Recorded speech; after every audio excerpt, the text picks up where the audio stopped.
Baruch Mezhebush once heard that a chassid of his was very ill.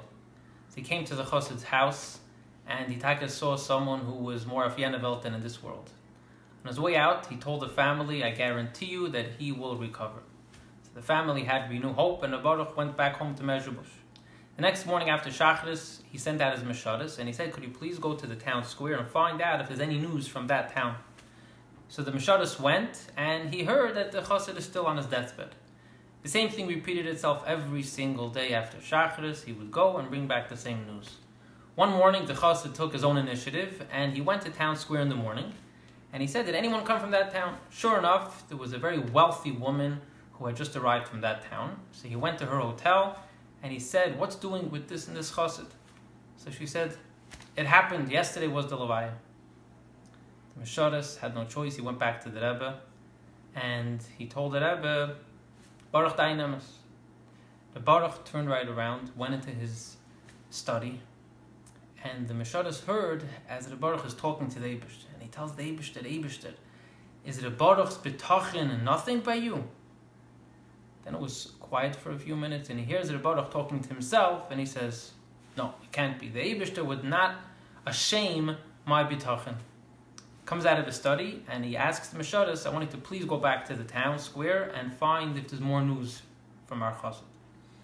So he goes back to the town square, and he meets someone who just came from the other town, and he says, "What's doing with so-and-so?" So he says, "You won't believe this. He had a miraculous turnaround, and he's mamash recovering." So the Meshadas goes back to the Baruch, and he tells him the good news. So the Baruch was very happy, but not shocked. So the Meshadas didn't understand. The Baruch says, "I'll explain it to you. I knew that as long as I had trust in the Eibishter, this chassid was not going to die. And I also knew that I still had strong bitachon, so it couldn't be that he was dead.